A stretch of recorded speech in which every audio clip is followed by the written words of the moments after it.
नमस्कार। मैं डॉक्टर रुचिता पटेल आप सबका स्वागत करती हूँ नाशको के यूट्यूब चैनल में। National alliance of sickle cell organization के द्वारा सिकल सेल संवाद प्रस्तुत किया जा रहा है, जिसमें आज के हमारे एक्सपर्ट है doctor Ashwin Khandekar sir. Welcome sir, आपका बहुत बहुत स्वागत है इस डिजिटल मंच पे। Sir is one of the best nephrologist in Nagpur, done MBBS from IGMC Nagpur, MD doing from GMC Nagpur. Sir is DNB gold medalist from Hinduja Hospital, Mumbai. Sir is a social worker and always spread awareness of kidney disease and kidney transplantation. Sir is a president of Nephrology Society of Central India and executive member of ZTCC Nagpur. Sir is always says, information is power and information is protection. बहुत बहुत स्वागत है आपका sir. Sir आप आज आपसे जानना चाहेंगे किडनी के बारे में। बिल्कुल। सर हमारी किडनी हेल्दी है, हम कैसे और किन किन टेस्ट से जान सकते हैं? अब किडनी हेल्दी है ये किडनी बोल के नहीं बता सकती है। और कई बार हम सोचते हैं कि बीमारी है तो कुछ न कुछ लक्षण आएंगे, और लक्षण आएंगे तो हमको बीमारी के बारे में मालूम पड़ेगा। लेकिन किडनी जब तक 95% फेल नहीं हो जाती, कई बार कोई सिम्टम नहीं देते हैं। तो जब किडनी काम नहीं कर रही है, कई बार हमको उस हद तक मालूम नहीं पड़ता है जब तक 90% किडनी खराब ना हो जाए। तो अर्ली किडनी डिजीज के कोई सिम्टम नहीं है। हम सोचते हैं कि जब होगा तब मालूम पड़ेगा, या जब रिपोर्ट खराब आता है तो हम सोचते हैं कि रिपोर्ट कैसे खराब आ गया, मुझे तो कोई तकलीफ नहीं है। लेकिन सिम्टम्स तब तक नहीं आते जब तक 90% किडनी खराब ना हो जाए। तो अगर शुरू में हमको ये समझना है, और इसमें थोड़ा सा सिकल सेल में ये बात थोड़ी सी अलग हो जाती है, लेकिन फिर भी हम उसके बारे में सोच सकते हैं। दो टेस्ट होते हैं, ब्लड में क्रिएटिनिन और यूरिन में प्रोटीन। ब्लड में क्रिएटिनिन और यूरिन में प्रोटीन। ठीक है, तो यूरिन रूटीन नाम की टेस्ट करते हैं, उसमें हमको प्रोटीन कितना जा रहा है ये मालूम पड़ता है। ब्लड की टेस्ट करते हैं, उसमें हमको क्रिएटिनिन कितना है ये मालूम पड़ता है। अब सिकल सेल के साथ जब किडनी की बीमारी होती है तो शुरू में किडनी उल्टी दिशा में जाती है। मतलब किडनी का जो क्रिएटिनिन है शुरू में थोड़ा सा कम हो जाता है। ये एक यूनिक सिचुएशन है सिकल सेल में, जहाँ पे हाइपर फिल्ट्रेशन हो रहा है। मतलब किडनी के अंदर प्रेशर है और किडनी के अंदर से फिल्ट्रेशन बल्कि ज्यादा हो रहा है, और इसकी वजह से क्रिएटिनिन ज्यादा निकल रहा है, और उसकी वजह से क्रिएटिनिन कम हो रहा है। तो अगर कोई नॉर्मल वेट का बंदा है, 30-40 किलो का बंदा है, और उसका क्रिएटिनिन नॉर्मली 0.7 0.8 रहना चाहिए। अगर वो बहुत कम आ रहा है, 0.3 0.4 अगर इतना भी आ रहा है तो भी वो एबनॉर्मल है। और अगर वो 1 से ज्यादा आ रहा है तो भी वो एबनॉर्मल है। तो किडनी की बीमारी क्रिएटिनिन से मालूम पड़ेगी। और यूरिन में प्रोटीन आना, ये हो सकता है सिकल के साथ शुरुआती लक्षण ना हो, लेकिन बाद में ये आ सकता है, और अगर वो है तो जरूर किडनी में दिक्कत है। सर ये टेस्ट हमें कितने अंतराल में करनी चाहिए? अगर शुरू में नॉर्मल है तो हर 3 महीने में या 6 महीने में कर सकते हैं। पूरी तरह से नॉर्मल है तो 6 months is a good time. Okay sir. Sir sickle cell में किडनी कार्य ठीक नहीं कर रही है तो किन लक्षणों से पता चलेगा हमें? जैसे मैंने बताया कि लक्षण एक तो आते नहीं है, लेकिन अगर हमको मॉनिटर करना है, लक्षण के भरोसे पे हम रह नहीं सकते, लेकिन अगर हमको मॉनिटर करना है तो बिल्कुल उसके लिए कुछ ना कुछ सिस्टम होना चाहिए। अ, शुरू में अब होता क्यों है किडनी की बीमारी सिकल सेल में क्यों होती है? क्योंकि हमको दर्द होता है। हमको दर्द होता है तो हम पेन किलर्स लेते हैं। ये बीमारी ही ऐसी है जहाँ पे सिकल है। सिकल के बारे में आप जानते हैं, नॉर्मल जो गोल आरबीसी रहता है वो सिकल के आकार का बन जाता है, और ये फिर मूव नहीं हो पाता है कैपिलरीज में, किडनी के अंदर बहुत बारीक बारीक कैपिलरीज होती है, वहां से मूव नहीं कर पाता है, तो वहां फंस जाता है। उसकी वजह से फिर किडनी का ब्लड सप्लाई अफेक्ट होता है और किडनी को दिक्कत होती है। कभी कभी हमारा बिलीरुबिन बढ़ जाता है जॉन्डिस की वजह से, ब्रेक डाउन होता है सेल का, वहां से हेमोग्लोबिन निकलता है, वो बिलीरुबिन बनता है, जॉन्डिस हो जाता है। तो उसकी वजह से भी किडनी पे असर हो सकता है। तो इन सब कारणों से किडनी पे असर हो सकता है। तो अगर उसको मॉनिटर करना है तो शुरू से ही मॉनिटर करना है। ब्लड प्रेशर देखते रहना है। ब्लड प्रेशर शुरुआत की उम्र में उसके टारगेट्स अलग रहते हैं। एडल्ट्स में हम बोलते हैं कि 120/80 होना चाहिए, लेकिन बच्चों में ये टारगेट्स अलग रहते हैं। क्या उन टारगेट से वो ऊपर है? अगर ज्यादा है तो दिक्कत है। यूरिन में जैसे मैंने बताया, प्रोटीन का देखते रहना जरूरी है। सिकल सेल डिजीज है, सिकल सेल ट्रेट है, दोनों में अ, थोड़ा सा अंतर होता है। सिकल सेल ट्रेट में किडनी पे असर होने में समय लगता है, लेकिन अगर आरबीसीज है तो हो सकता है हमको उसकी जानकारी पहले मिले। तो यूरिन में आरबीसी होना ये एक लक्षण हो सकता है। अ, ध्यान दीजिए कि ये कोई शारीरिक लक्षण नहीं है, ये जांच करने पे दिखने वाली चीजें हैं। ठीक है। जैसे मैंने बताया, क्रिएटिनिन, क्रिएटिनिन भी अगर हम करते हैं बहुत कम है तो भी दिक्कत है, एक से ज्यादा है तो सर्टनली अब नॉर्मल है। और एक चीज होती है किडनी के अंदर जो फिल्टर होता है उसको हम ग्लोमेरुलस बोलते हैं, और जो ट्यूब्यूल्स होते हैं उन पे भी असर होता है। ट्यूब्यूल्स का काम है सोडियम पोटेशियम और एसिड बेस को मेंटेन रखना। तो सोडियम और पोटेशियम, खासकर पोटेशियम की गड़बड़ी हो रही है तो सोचना चाहिए, अगर पोटेशियम कम है तो सोचना चाहिए ट्यूब्यूल्स की गड़बड़ी है, जिसको हम बोलते हैं रीनल ट्यूबुलर एसिडोसिस। तो वो एक चीज हो सकती है। अगर आप डॉक्टर को बोलेंगे डॉक्टर साहब मेरा पोटेशियम चेक कीजिए, और वो अगर बहुत कम आता है, तो डॉक्टर साहब इसके बारे में बिल्कुल सोचेंगे कि रीनल ट्यूबुलर एसिडोसिस की एक सिंपल सी जांच वो अगली कर सकते हैं, और उसमें ये मालूम पड़ सकता है। जरूरत पड़ने पे हम सोनोग्राफी कर सकते हैं। तो ये सब कुछ करके हमको मालूम पड़ सकता है कि किडनी के अंदर सिकल का असर हुआ है। जी सर। सर, सिकल के पेशेंट में hydroxy urea, folic acid, Zincovit जो कंपलसरी मेडिसिन है, उसका किडनी पर क्या असर हो सकता है? जो मेडिसिन है वो तो अच्छे मेडिसिन हैं। ठीक है। तो हाइड्रोक्सी यूरिया, कई बार हमको सोचना पड़ता है कि अगर किडनी की दिक्कत है तो क्या कोई दवा है जिसको हम नहीं ले सकते? क्या कोई दवा है जिसका हमको डोज कम करना है? क्या कोई दवा है जिससे हमको नुकसान हो सकता है, साइड इफेक्ट ज्यादा हो सकते हैं? लेकिन जो हम आम तौर पे दवाइयाँ लेते हैं, हाइड्रोक्सी यूरिया, फोलिक एसिड और मल्टीविटामिन, ये सारी दवाइयाँ किडनी के लिए फ्रेंडली है। क्योंकि हाइड्रोक्सी यूरिया से अगर हम क्राइसिस से बचते हैं, अगर हमारे आरबीसीज मेंटेन रहते हैं, शेप मेंटेन रहता है, तो इससे बल्कि किडनी को होने वाला नुकसान कम रहेगा। तो किडनी फेलियर को ये प्रिवेंट कर सकता है। किसी को ऑलरेडी किडनी फेलियर है, जिसका क्रिएटिनिन 1.3 है, 1.4 है, 1.5 है, तो हो सकता है थोड़ा बहुत डोज हमको कम करना पड़े, 50% तक, या उससे थोड़ा ज्यादा कम करना पड़े। बट हाइड्रोक्सी यूरिया ले ही नहीं सकते किडनी की बीमारी में, ये बात नहीं है। डोज एडजस्ट करके हम ले सकते हैं। और अगर किडनी बची रहेगी तो आगे होने वाला जो प्रोटीन लॉस है वो भी नहीं होगा। अगर क्राइसिस नहीं होगा तो क्राइसिस के समय काफी हेमोग्लोबिन निकलता है, उससे बिलीरुबिन बनता है, और बिलीरुबिन से किडनी को नुकसान होता है। और जो ब्लड वेसल्स ऑब्स्ट्रक्ट होते हैं, ऑक्लूड होते हैं, बंद होते हैं, चोक हो जाते हैं, उसकी वजह से जो ब्लड सप्लाई रुक के किडनी पे असर होता है वो भी नहीं होगा। तो हाइड्रोक्सी यूरिया हमारा मित्र है। तो वो अगर हम सही डोज में लें और डोज एडजस्ट करके लें तो कोई दिक्कत नहीं है। दूसरी, फिर अगर किसी को प्रोटीन जा रहा है तो हम दूसरी दवाइयां देते हैं, एस इनहिबिटर्स और एआरबीज।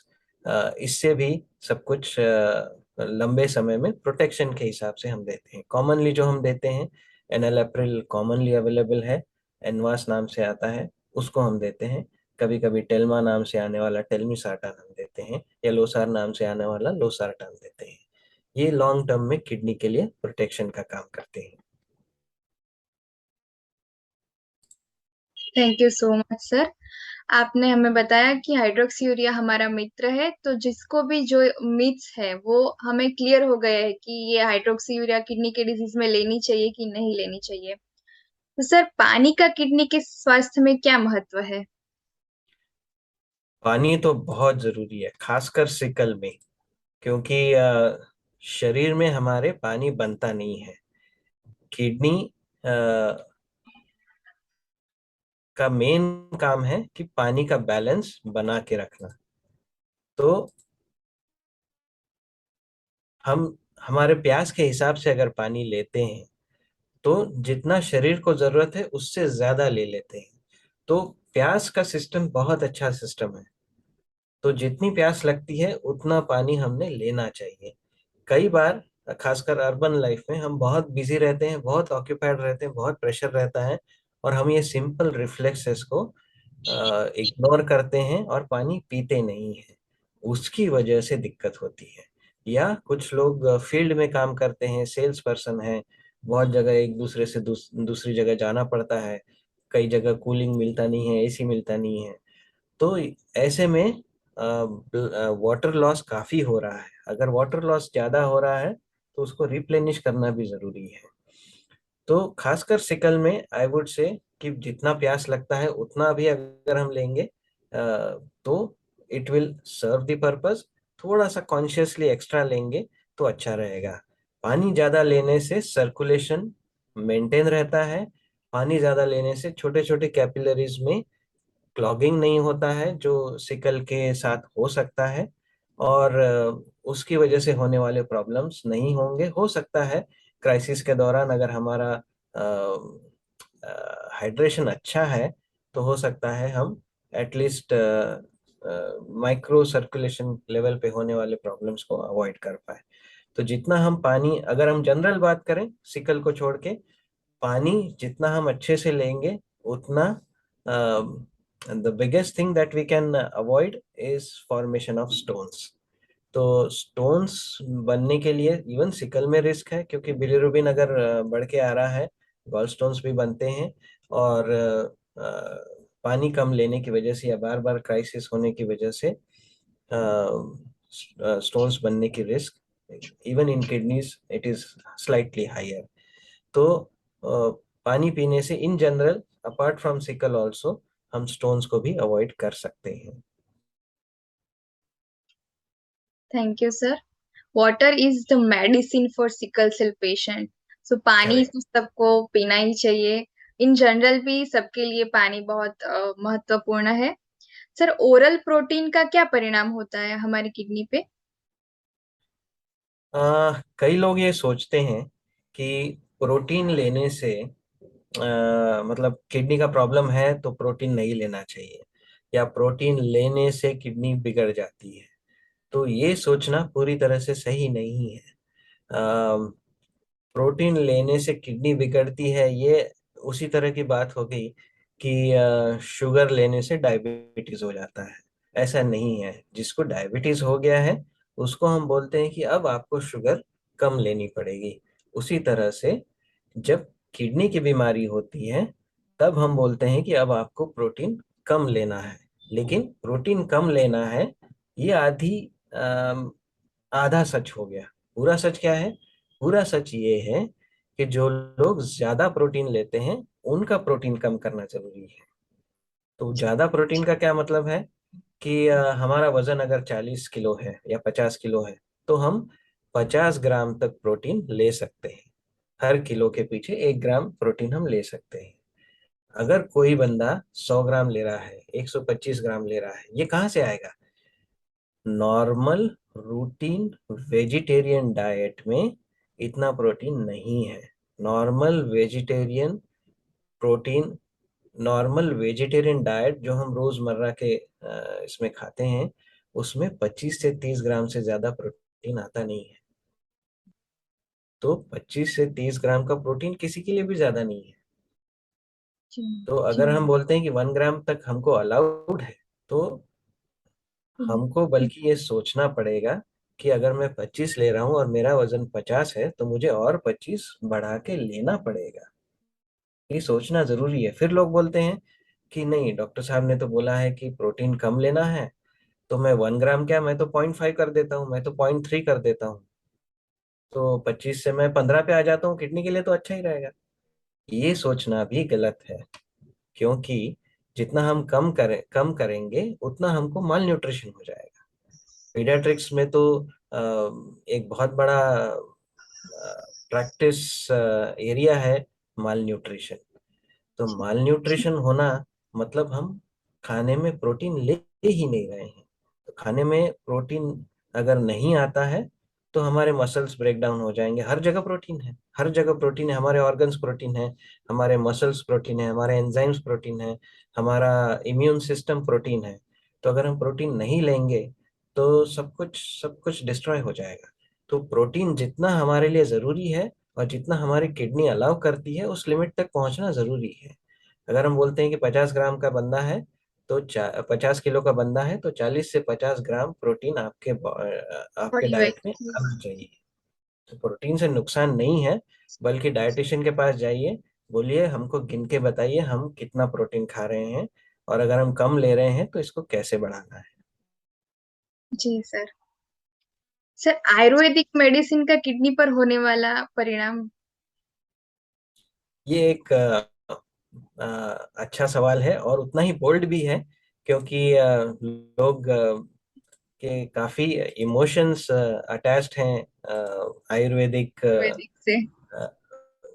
दवाइयों से, और उसकी वजह से इस तरह के एड्स भी बन जाते हैं कि लोगों को मालूम है कि लोग क्या ढूंढ रहे हैं, इंटरनेट पे लोग क्या ढूंढ रहे हैं, इसका डेटा भी मिल जाता है।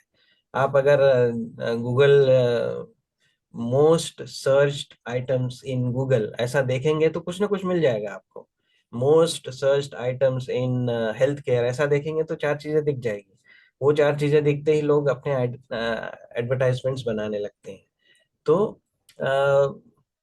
आयुर्वेदिक दवाइयाँ, ये ये जो शास्त्र बना था, ये शास्त्र बना था हजारों साल पहले, और उसके बाद अभी तक उसमें कोई एडिशन नहीं हुआ है, कोई रिफाइनमेंट नहीं हुआ है। जब वो बना तब बहुत अच्छा था, समय की जरूरत थी, लेकिन समय के साथ उसको मॉडिफाई करना, रिफाइन करना जरूरी था। समय के साथ हमको ये समझना जरूरी था कि क्या उसके कहीं दुष्परिणाम तो नहीं हो रहे हैं। तो अगर हम 10 साल पहले का मोबाइल भी यूज करना चाहे तो हम यूज नहीं कर पाएंगे, उसमें व्हाट्सएप नहीं चलेगा।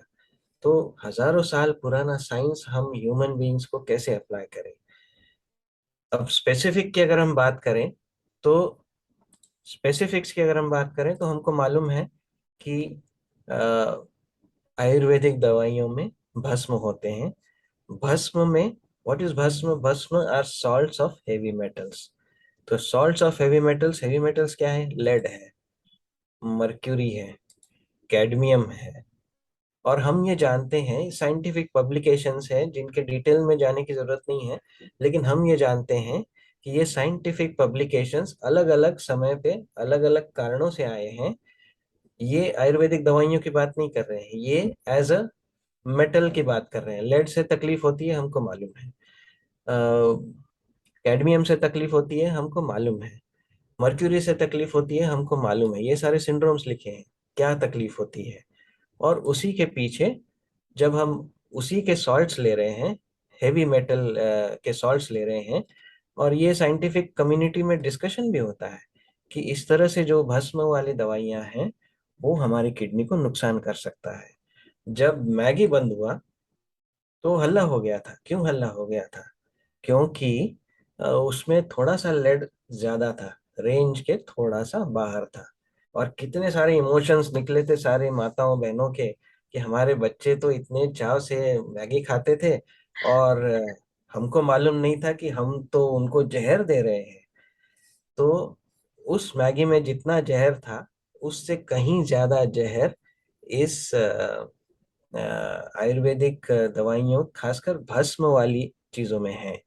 तो वो हम तो बड़े श्रद्धा और विश्वास से लेते हैं, तो वो सोच समझ के लेना चाहिए। और लास्ट थिंग इसमें ये होता है कि आयुर्वेदिक दवाइयाँ are produced as a food item under food licence. and allopathic medicines are produced as drug items under drug license.